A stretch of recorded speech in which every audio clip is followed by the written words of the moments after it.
Começar a semana segunda-feira falando, claro, sobre vacina, né? A população brasileira, a população mundial na expectativa para a chegada das vacinas, né? E a Fiocruz, viu, Cláudio e Lana, prevê fabricar vacina para 130 milhões de brasileiros em 2021. A fundação tem um acordo, né, com a AstraZeneca, farmacêutica, que desenvolve a vacina de Oxford. E a previsão é vacinar no Brasil 65 milhões de pessoas no primeiro semestre e outras 65 milhões no segundo semestre. A gente já começa com essa notícia, vai crescendo, né, a expectativa e a ansiedade. Quando será que a vacina vai chegar e que a população vai ter acesso, não é? Exatamente. O que a gente viu hoje a notícia sobre a eficácia da vacina de Oxford deixou muita gente assim insegura e tal. Na verdade, é mais uma fase aí de estudos que são divulgados, né? Não faz muito tempo, acho que 5 dias atrás, uma outra notícia dava conta de 95% de eficácia. Agora, o que se demonstrou é que, dependendo da dosagem, a eficácia pode ser menor. Enfim, trata-se disso. O que a gente espera, continua esperando ansiosamente, é que apareçam vacinas o quanto antes e que elas sejam aplicadas à população, que é tudo de que a gente precisa. Exatamente, é só comemoração quando um resultado positivo desse é divulgado. A gente fica, obviamente, na expectativa e hoje preparei um material detalhado para o telão do Jornal da Band para explicar em que pé está cada uma dessas vacinas ali da reta final. Então, a gente tem a vacina de Oxford, que teve a eficácia comprovada, o que é uma ótima notícia, porque o Brasil já tem um acordo de compra de 100 milhões de doses dessa vacina. Então, o resultado positivo é muito promissor para nós e a um custo de $20 a vacina da Pfizer. A Moderna está a um custo de $32 a $37, a AstraZeneca de $3 a $4. Isso é só um tempero aqui, porque o importante é a tecnologia estar disponível, ela ser segura, ser eficaz, passível de ser produzida e distribuída. E essa vacina de Oxford ainda tem mais uma vantagem, que ela é conservada em temperatura considerada meio normal, né, de 2 a 8 graus. A vacina da Pfizer é um pouquinho mais complicada, né? Mas a Mayra está aqui, daqui a pouco ela vai trazer os detalhes para vocês dessa novidade. O bom é mais uma vacina com eficácia comprovada na fase 3, que é a reta finalíssima antes da aprovação por parte da Anvisa, nenhuma delas ainda aprovada pela Anvisa. Assim que sair a aprovação, chances de começar a vacinação no Brasil no primeiro semestre, em janeiro, tem gente falando em janeiro, Sim. Tem gente falando em fevereiro, tem gente falando em produção de 100 milhões de doses até março. Então, muito animadoras as notícias para o dia de hoje. Se de fato confirmar a Coronavac, né, como a vacina, né, eficaz também os estudos, a Mayra Djamo está aqui conosco para detalhar aí as novidades sobre a Coronavac, mas como a Lana comentou, já há pessoas cravando, não é, que em janeiro, no primeiro semestre, quase metade da população de São Paulo vai estar vacinada. O que está caminhando as últimas informações, as novidades aí, hein, Mayra? Bom, boa tarde, Danilo, Lana, Cláudio, boa tarde a todos os ouvintes. Bom, mais uma vacina na reta final dos testes, né, a Coronavac. Então, hoje foi divulgado que o estudo clínico dessa vacina do Instituto Butantan ultrapassou o número mínimo de 61 voluntários para que a eficácia voluntários infectados, para que a eficácia desse imunizante possa ser determinada. Então, até agora, 74 participantes do estudo contraíram a Covid-19. Agora, o próximo passo é determinar quais desses participantes realmente receberam o imunizante, quais receberam o placebo. Isso vai ser estudado por organismos internacionais e divulgado na semana que vem, na primeira semana de dezembro, então. A gente deve saber qual a eficácia da Coronavac. Segundo o diretor do Instituto Butantan, então esse resultado deve sair já para a gente. Vamos ouvir. O estudo clínico, esse número mínimo de 61 aconteceu semana passada. Nós autorizamos a abertura do estudo clínico. Hoje nós já estamos com 74 casos e, portanto, rapidamente, na primeira semana de dezembro, teremos o resultado dessas análises. Então, assim que esses resultados saírem, esses documentos já são enviados para a Anvisa para poder solicitar o registro. Isso, claro, se a eficácia for maior do que 50%, que é o que a gente espera, né? Que seja bem maior até.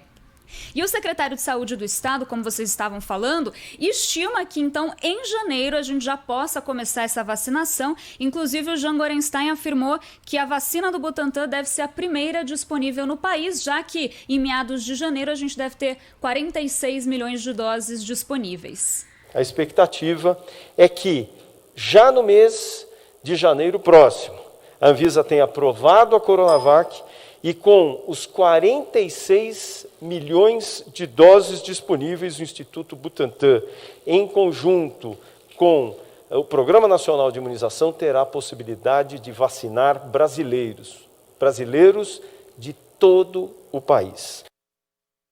É isso aí, a Alana comentava sobre o preço das vacinas, né? Hoje o Dimas Covas disse que o preço da Coronavac para o Ministério da Saúde seria de $10,30, né? 30 cents cada unidade, cada dose. Uma outra informação importante, né? A vacina nunca foi tão esperada, inclusive porque a gente vem observando esse aumento de casos em vários locais do país. E no estado de São Paulo foi a segunda semana consecutiva com aumento nas internações, aumento de 17%. Só que o número de casos caiu 8,4%, e isso está confundindo ali um pouco os especialistas, por isso eles vão observar como é que a epidemia vai se comportar nas próximas semanas, para aí sim poder tomar uma atitude. Lembrando que a próxima classificação do Plano São Paulo, o plano de flexibilização da quarentena, é no dia 30 de novembro, na segunda-feira que vem. Isso também foi atribuído às falhas dos dados que foram afetados por um ataque hacker na semana passada, os dados do Ministério da Saúde, que aí provocaram uma instabilidade na divulgação dos dados, inclusive dos estados. Eu estava tentando checar no fim de semana e a gente acabou mostrando no sábado que depois do blackout no Amapá, a situação se agravou. O número lá é baixo, a base. Na primeira semana de blackout foram registradas 4 mortes. Aí, segundo a Secretaria de Saúde, aumentou para 26 na semana seguinte, depois da primeira semana de apagão. Ou seja, as pessoas tiveram dificuldade para ter acesso à energia elétrica, obviamente, mas também para manter a higiene, porque não estava sendo feita a distribuição de água. Então, a falha da central que recebe os dados do Ministério da Saúde, atacada por hackers e que demorou para ser restabelecida, também foi uma das justificativas para o governo de São Paulo para a falta de confiabilidade desses números que estão sendo divulgados agora. Então, como é que a gente pode falar de uma segunda onda se os dados ainda não são confiáveis? Bom, acho que o termômetro mais claro, tanto no caso de São Paulo quanto no caso do Rio de Janeiro, é a ocupação de leitos de UTI. Esse é que a gente tem que olhar de perto, que é o número de casos. O registro aumenta, a gente não sabe se vai baixar na sequência. Os leitos de UTI têm que aguentar, porque muita gente, os estados desmontaram suas estruturas, né, de atendimento durante a pandemia, porque os números melhoraram. E agora? Será que a estrutura que está aí vai ser suficiente? Não vamos precisar cobrar mais leitos de UTI? Porque é importante que as pessoas todas tenham direito, tenham atendimento médico nesse momento tão difícil, né? A que a gente torce é para que a vacina chegue logo e para que essa situação não se agrave, né, daqui nos próximos dias. Mas obrigado pelas ótimas notícias, Mayra. Então, só recapitulando, a gente tem... Desculpa, Cláudia. Só recapitulando, a gente tem Oxford, que é super bom, porque o Brasil já tem acordo fechado, uma vacina fácil de armazenar, a gente já teria 100 milhões de doses garantidas e hoje saiu eficácia a mais de 90%.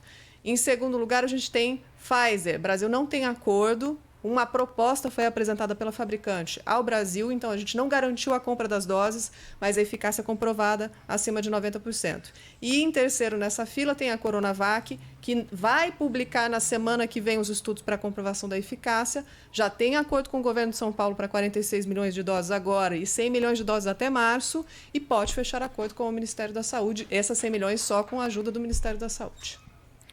Bom, eu queria falar um pouco sobre essa nova onda. Eu não diria que estamos numa segunda onda, né? Mas de qualquer maneira é inegável que os casos voltaram a crescer no Brasil, né? Tanto de contaminação como até de falecimentos.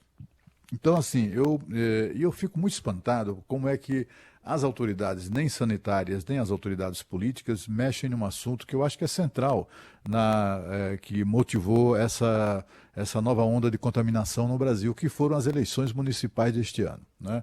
Muita gente, todos os dias a gente vê, porque foi feito ali uma festinha com 100 pessoas na casa de não sei de quem.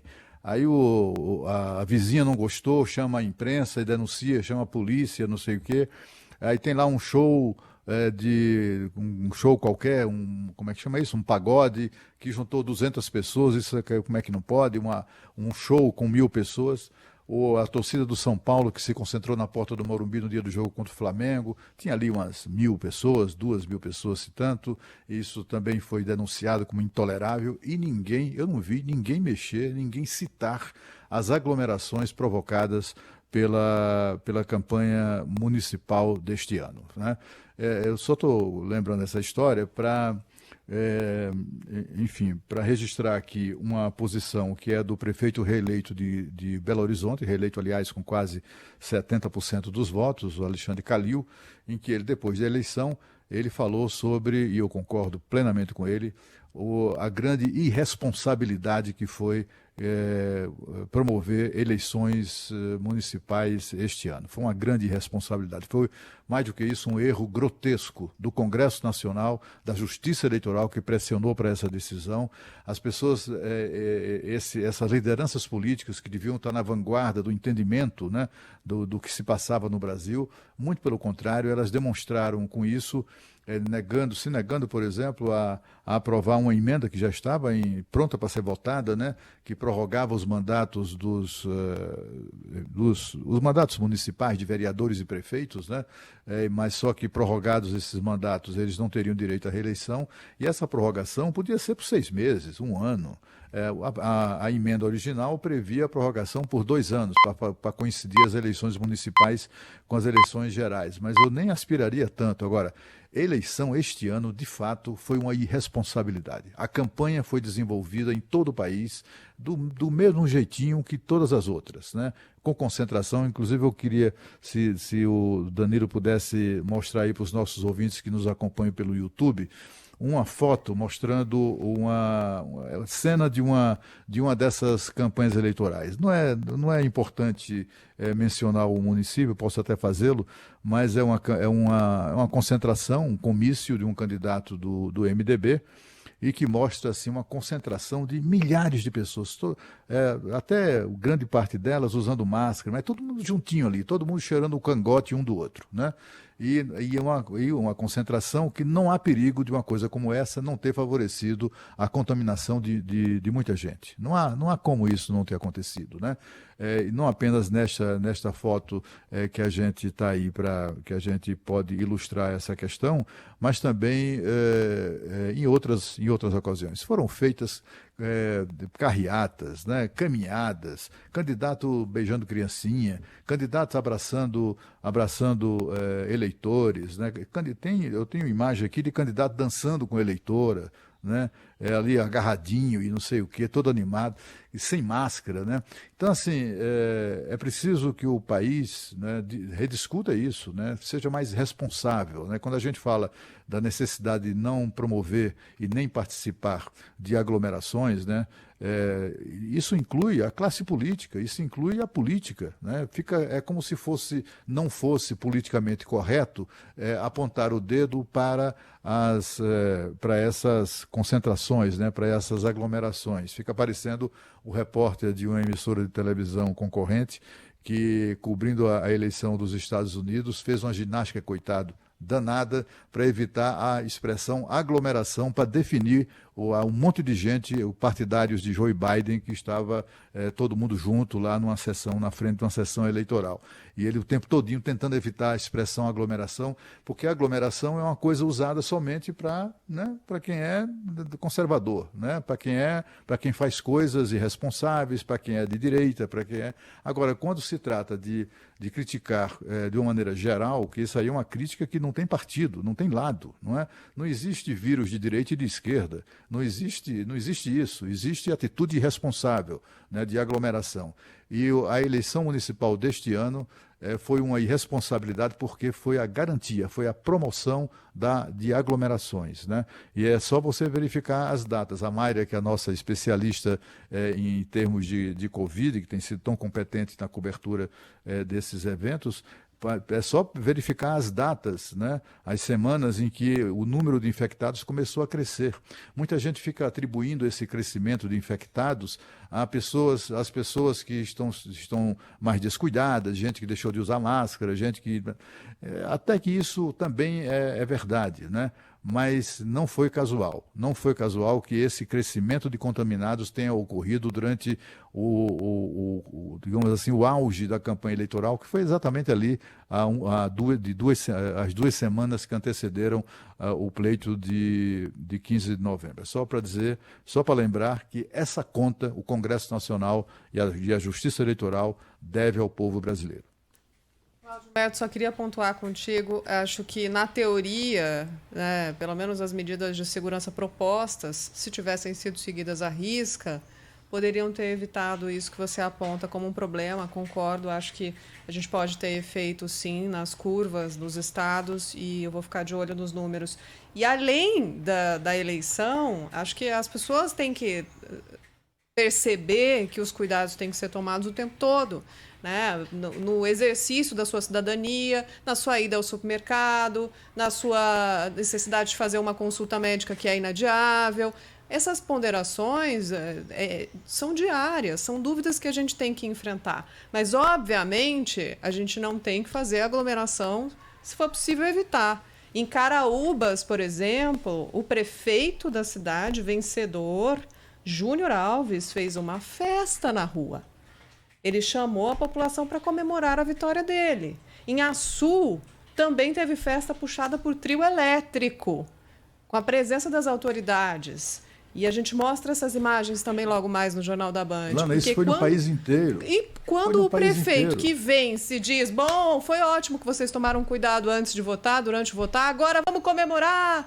Que prova de irresponsabilidade essa, né? O dramático é que a irresponsabilidade a rigor começou na campanha, já se transcorreu na campanha.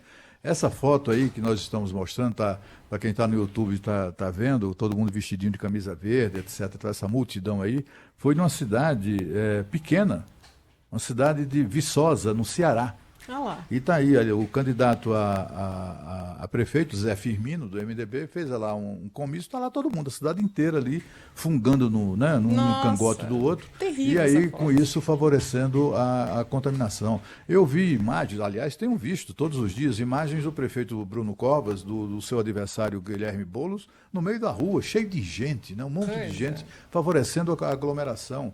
Aí fica, o que eu acho assim meio hipócrita, é a gente assistir também, porque tem ali o sambão não sei de quê. Tem agora a denúncia da vez, da hora, alguém que promoveu um samba, aqui tem samba, sambão, não sei das suas coisas, negócio de samba. Aí tem lá um monte de gente aglomerado. Vem cá, eu acho que é correto, vamos denunciar isso, mas e a campanha eleitoral? Por que ninguém denuncia? Por que ninguém apontou o dedo para essa irresponsabilidade? Quer dizer, aglomeração em campanha eleitoral pode? Não, né? tinha que ter chamado a polícia para eles também, né? Tinha que ter chamado, claro. Porque é isso que a gente faz quando tem aglomeração em festa, né? Chama a polícia.